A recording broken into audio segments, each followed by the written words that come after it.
Fasten your seatbelts. Dr. Hollowed is taking you behind the scenes at airports, where employees unveil the quirkiest, most hilarious, and downright chilling incidents they've witnessed. Hit that like button and subscribe.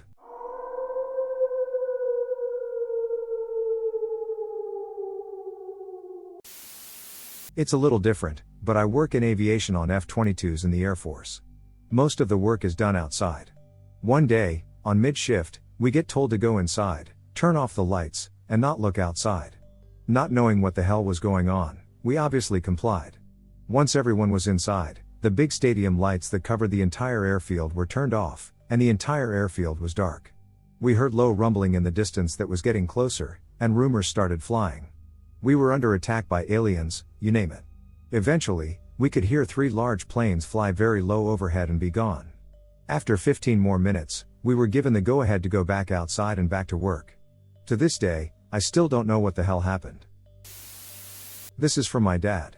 We're coming off a plane at Lagos Airport. It's 1992, I'm about 10 years old, so I wander around the baggage hall and find, in a secluded corner, a service lift with a bloody great hole cut out of the door. It's cordoned off, so you can't use it. I ask my dad about it. A cleaner had been using the service lift one night after a shift to go back up to the departure area, where he could stash his trolley, etc. Lifts break down between floors. The emergency help button does nothing. This is Nigeria, remember, and of course, it's way before mobile phones were even introduced. He pounds and pounds on the interior of the lift, but it's in a quiet part of the airport where no one goes. He's not scheduled to be on shift the next day. His colleagues come in and assume the trolley has been stolen, as the cupboard is open and it's not there. They carry on. When they try to use the service lift, it doesn't work. They don't hear their colleague, as he's trapped closer to the floor below than the one above. Trapped cleaner has now been in there for 18 hours or so. He's desperate. He drinks the water from the mop bucket. I am still pounding on the lift, hoping someone will come. 24 hours pass, and his family comes to the airport to find out where he is. Their village has no telephone. At least, not one that works. Colleagues haven't seen him. Maybe he's gone into the city to spend his paycheck, given to him that morning? Eventually, it's been nearly 48 hours. A trapped man is feeling sick from drinking mop bucket water. He's had to use another bucket as a toilet. The smell is unbearable. A technician arrives to try to fix the broken lift. He's saved. Or not. The tech manages to get the lift back down to the ground floor, but the doors won't open. They try prying and jimmying, nothing's budging them. They even removed the motors and tried by hand. Eventually, they realize they'll have to cut him out. So they fire up the angle grinder and cut a 2-foot by 2-foot hole in the door. Sparks are flying everywhere.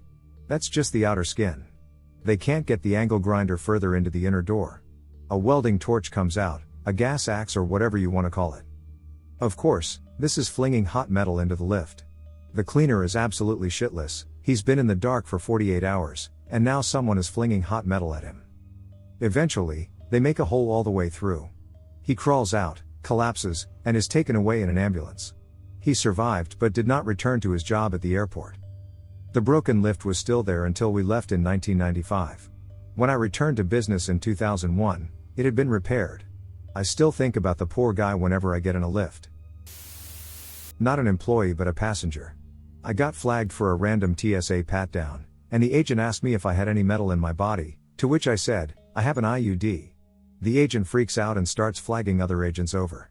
She musters all her calm and says, please repeat that you have an ID on you, to which I had to say no, an IUD, a copper intrauterine device, for birth control. She didn't know what an IUD was. I bet she'll remember now. I work at my local airport. I live on a tiny island, and this airport is smaller than our library, and just last summer we had a hurricane looming down on us. Everyone is getting packed up to evacuate. We're renting cars like crazy to people fleeing, and we're trying to get them out of the storm area. I was out checking on the cars we had, and when I walked back up, there was a man sitting on a bench out front, with an apocalyptic looking storm bearing down on us, wind whipping everywhere, just soulfully playing the trombone. I had no idea where he came from or what he was doing, but it was surreal. Like something out of a David Lynch film. Edit, to clarify, this island is tiny, but it is also very close to the coast and has a bridge to the mainland. I worked for a summer as a skycap at an airport in Maine. A couple of the 9/11 hijackers came through that airport and then to Logan, in Boston, which is where the hijacking took place. They chose this airport in Portland precisely because it was kind of podunk and no one would pay attention as much. A guy I worked with actually showed them where the rental car place was because, the way the airport was set up back then, it was in this weird corner, and people would ask for our help to find it constantly. The poor guy felt like he was in some way responsible. I was cabin crew doing a turnaround from Dubai, UAE, to Muscat, Oman, and back again. We're on the ground in Muscat and hear from ground staff to take extra care of a passenger who is about to board. She was an English lady in her 50s, as you can imagine, well turned out but unassuming all the same. But she looked completely shaken when she boarded. So what happened was that she checked in her luggage and went on to security. She placed her trolley bag on the conveyor belt, went through the metal detector, and was waiting on the other side for her bag. The next thing she knows, she's being detained, placed in handcuffs, and taken to a room for questioning. They take her bag and start questioning her. Airport police officer: did you pack this bag yourself? Lady: yes. Airport police: so you know what's in the bag? Lady: yes, and goes about describing what's in the bag. The questioning goes on for a while and is quite aggressive. The police officer then opens up the bag, and right on top of everything is this parcel filled with marijuana. She's aghast and protests her innocence. She doesn't know anything about it. This poor lady is completely distraught. The gravity of it is hitting her, and she's inconsolable. Drug trafficking anywhere is a big no-no, but in Middle Eastern countries it can end up giving you the death penalty. The officers reviewed the footage of when her bag was scanned, and when she placed her bag on the belt and turned away, a man standing right behind her undid the zips and slipped it in. She had no idea who this man was. So she was let go and free to continue traveling, but her trolley bag was confiscated as evidence. She wasn't too worried about the bag at that stage. I got her a very big brandy. The lesson to be learned is to not let your bags out of your sight, even for a second. Last year, I was working as a contractor in the planning department of a large commercial airport. This airport has a park between the runways that people go to sit and watch planes. I decided to take my 2 young boys out there one evening because they like to watch the planes take off and land. It starts to get dark, and I see a lady stand up, put her arms up, and start making a howling sound. At first, I didn't know what she was doing or where the sound was coming from. I hear it again and realize it's her, and she might be a little crazy. This continues for a few minutes, and I decide to leave. Meanwhile, she's still standing there, arms up, howling at the planes taking off. A week or so later, I had to ride around the airport with an operations guy, and I told him about my trip to the park and what happened. He says, "Was there a Lufthansa Airbus leaving while she was doing that?" I tell him, "Yeah, there was." He proceeds to tell me that she's pretty well known around there. According to him, she believes that she died on a Lufthansa flight in a previous life and has been reincarnated into her current body. She thinks her soul is still somehow connected to the flight. She goes there to pray over the same Lufthansa flight every time it departs. I used to periodically work for security to supplement my income. In 2002, I was assigned, for the first time, to the Spirit Airlines repair facility at Meacham International Airport in Fort Worth, Texas. One day I'm sitting in the guard shack with a coworker, reading a book, when a number of Fort Worth Police Department vehicles swarm the parking lot. SWAT officers, accompanied by an impressive number of federal officers, lock the place down at gunpoint. My coworker and I get dragged out of the guard shack, and yes, I do mean dragged, and held by law enforcement at gunpoint while they secure the facility. It turns out that Spirit hadn't been doing proper background checks on the mechanics, and a number of them were in the country illegally, using falsified documents. Many were suspected of having ties to extremist groups in the Philippines. The scuttlebutt around the office is that a C-level executive for Spirit had flown them in privately to cut payroll costs, but this was never confirmed. As if that wasn't bad enough, my coworker and I were reprimanded for not calling our supervisory staff as soon as the raid occurred. You know, while we were being held at gunpoint. My mom worked for British Airways for years, dealing with special freight cases for import and export. Much of this freight was offloaded and put in a holding warehouse for customers to collect. It wasn't your typical suitcases and luggage for traveling passengers. One shipment came in from Africa, a large wooden crate that didn't actually weigh very much. Her client came in, opened the crate to check the contents, and immediately became hugely irate toward the warehouse staff. He barges into her office holding a frozen, venomous snake. She said it looked like a jagged lightning bolt, all zigs and zags. He's screaming at her in the office, gesturing wildly with this dead snake, demanding compensation in the hundreds of thousands of dollars. It turns out he didn't declare them as animals, probably to get around any customs laws. There were dozens, if not hundreds, of various venomous snakes in the crate. The cargo area of most planes isn't heated, so the poor snakes had frozen, literally, to death in transit. He couldn't sue and had to answer some interesting questions from the Treasury Department once all was said and done. The sucky thing is he was importing them to make anti-venom. If he'd only declared them and paid for them to be shipped correctly, he would have made a health profit and probably saved some lives. I used to work for TSA and intercepted a human trafficking situation. There was a guy, a lady, and a little boy. But the lady wasn't allowed to speak. The little boy looked scared but didn't say anything. He wouldn't even look at me. So it freaked me out. I told my supervisor, and she called the airport PD. As soon as he saw me go talk to my supervisor, he looked sort of agitated. He sent the lady and the little boy down the terminal, and he was trying to grab all of their things to go meet them. The police showed up and asked me for a description. Since the airport wasn't big, he found them and brought them back to the checkpoint. As they got closer to the checkpoint, he tried to send the lady to the exit instead of having her come back to the checkpoint. Eventually, the police were able to separate the man from the lady and the little boy. She told them everything. They walked the man out in cuffs. I didn't get to see what happened to her because my shift was ending. But when I grabbed my stuff from the back, we made eye contact, and she nodded at me. I took that as a thank you. It was a scary situation, but I'd do it again any day. There's no telling what would have happened to that lady and little boy if I didn't follow my instincts. A grown woman fell asleep while waiting for her flight to board. They called her name several times. This was a small airport, so it was quiet, and she was in the area. She just slept through it. She woke up and realized it after the gate agent had already pulled back the ramp and the plane was backing up to begin its taxi. She was screaming at the top of her lungs, cursing and crying, and then went on her phone with her mommy and kept screaming that her mom had to do something for her because the asshole ticketing agent wouldn't let her on the flight. Again, this is a grown woman. She ended up running into the airport bathroom in full hysteria and had to be dragged out by half a dozen TSA employees. Not as weird, but still funny to me, a guy came to tell me that someone had left their luggage in the boarding area. There's constantly an announcement about telling someone if they see abandoned luggage or something suspicious.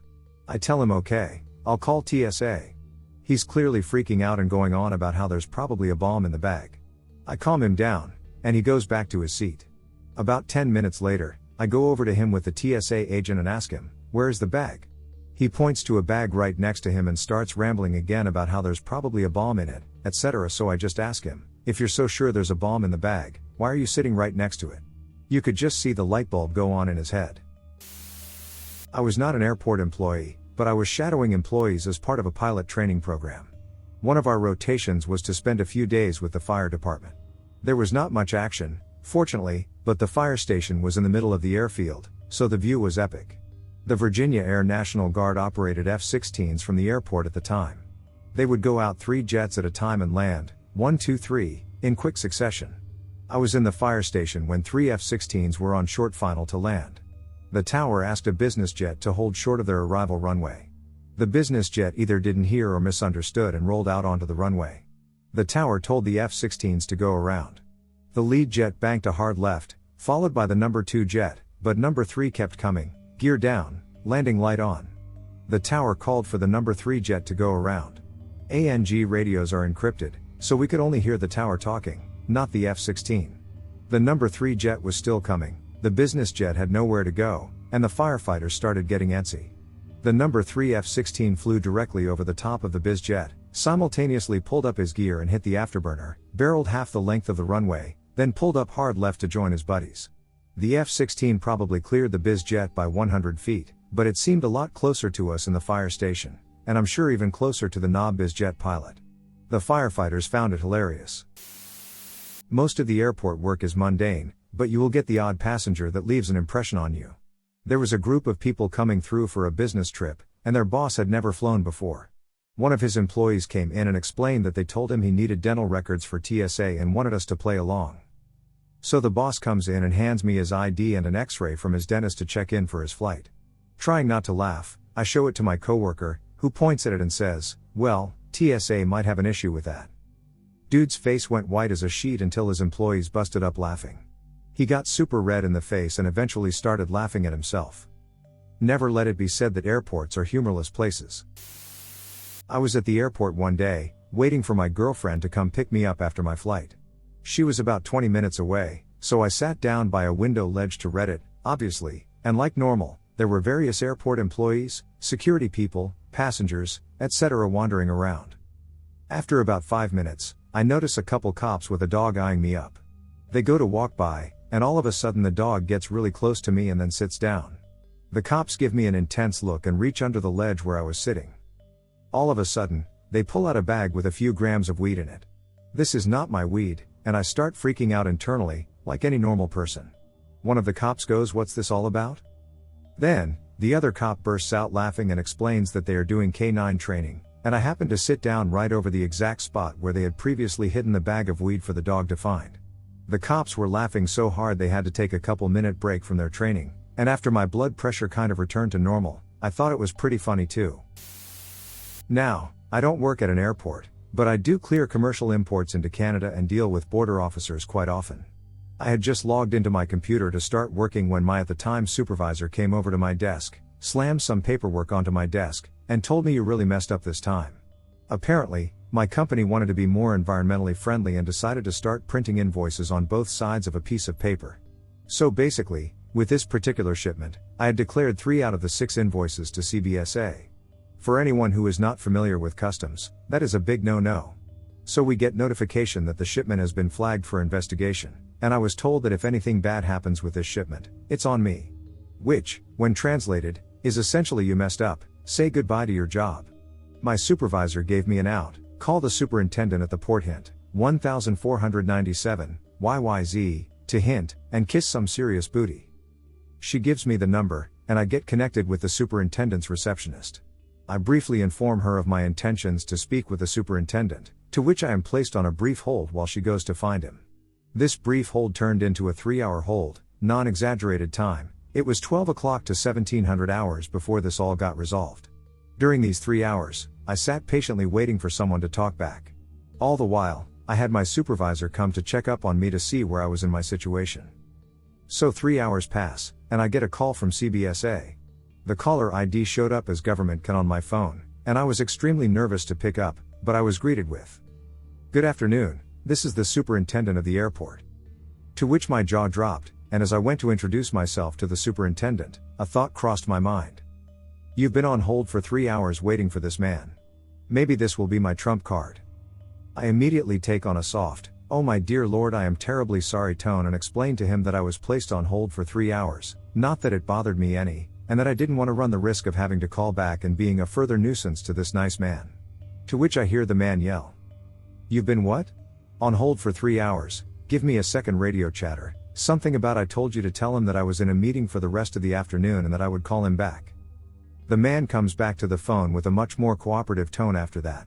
He then asked me what I was calling for, to which I gave a sob story about how my company was just trying to help save the environment, that I'm a dumbass, and that I wanted to avoid an AMPS, Administrative Monetary Penalty System, penalty.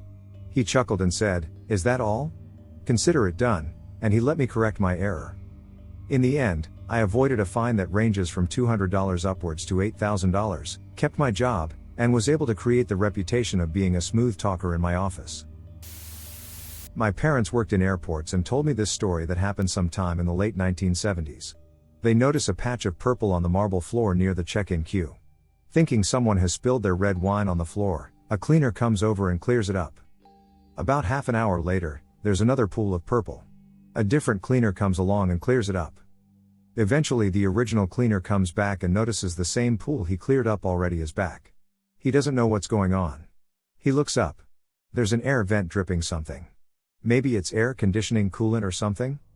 He reports it to his supervisor. Nothing happens for a day or two, they just keep mopping up this coolant. They eventually sent an air conditioning technician up to the roof. He comes back down the ladder, white as a sheet. It's a body. It turns out someone had tried to break past security by climbing through the air ducts. This is pre-Die Hard, remember, so quite clever. What wasn't so clever was taking the wrong turn in the dark and falling 30 feet into a fan mechanism drop. Smoosh.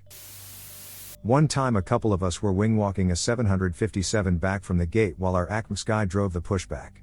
After the jet is backed up, we're supposed to detach the pushback vehicle from the tow bar, then detach the tow bar from the plane's landing gear, and reattach the tow bar to the pushback vehicle.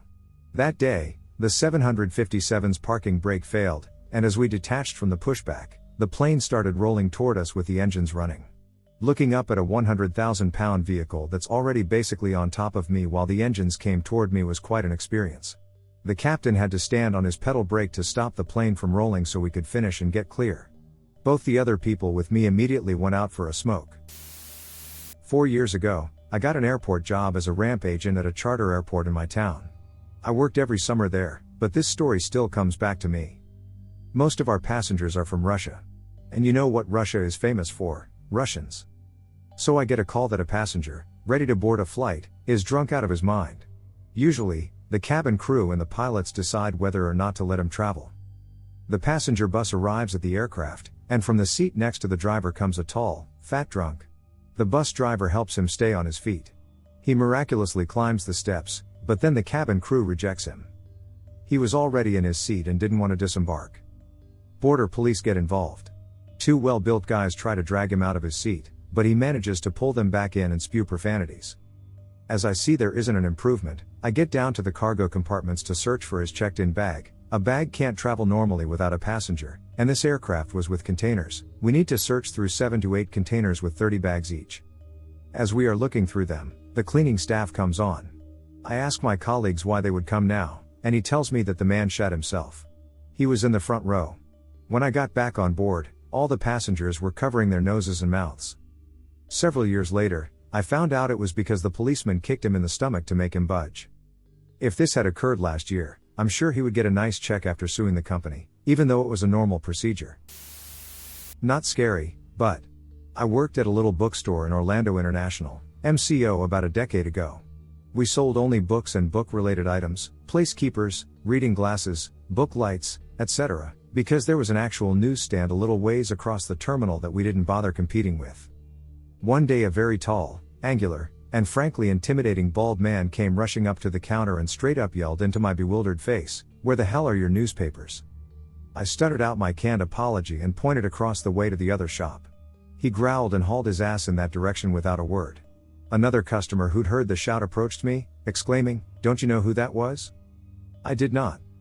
It was a fellow called James Carville, a well-known political commentator and media personality. I once had a coffee with a fully costumed and very convincing Abraham Lincoln at the Starbucks next to our shop. I also had a pleasant, if somewhat morbid in light of her profession, run-in with Dr. G. Jan Garavaglia. The worst near miss, though. My best friend worked in the same store and was working a shift while I had my day off. I came back the next day to an amazing gift from her. James Earl Jones had graced our little shop and signed a few of the Star Wars pop-up books we had in stock. My best friend hadn't recognized him at all, and wasn't even familiar with his career, until our manager approached him. She was shocked that he'd voiced Vader and gushed to me about getting to meet Simba's dad. Sigh. My father worked as ground crew at a large airport in the 1990s. Sometimes, he would have to take my brother and me to work with him, and on a very rare occasion, we were in one of the vehicles out on the tarmac. It was an older station wagon. Dad had left to do some work on the tarmac and explicitly told my brother and me not to touch anything in the car. So of course, my brother, being the antsy pants he was, at some point decides he wants to roll down the back window in the station wagon. He climbs into the driver's seat and starts pulling levers. If I remember correctly, the gear shifter on this vehicle was on the steering column, and of course this is what he grabs. The car starts to roll toward a fairly large airplane. I don't remember exactly what happened next, but as my dad remembers it, much of the ground crew began chasing after the car as it rolled closer and closer to this large airplane. Finally, one of the crew members manages to jump into the car and stop it, just a few feet short of the plane, not too sure of the distance, but it was pretty close. At the time, it was pretty scary, but looking back on it now, we all find it pretty hilarious. My dad tells us some stories on occasion as well. Another favorite of mine is how, when he was working arrivals on the tarmac, if he saw people standing before the plane stopped moving, he'd very sharply give the stop signal to the pilot so they'd push on the brakes a little harder. I've got a buddy who has done a bunch of security work, meaning he tested the security of government entities.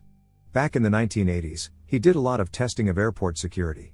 They managed to sneak guns, ammo, knives, and explosives past security and onto a plane dozens of times at dozens of airports. The airport security fail rate was 100% for his team.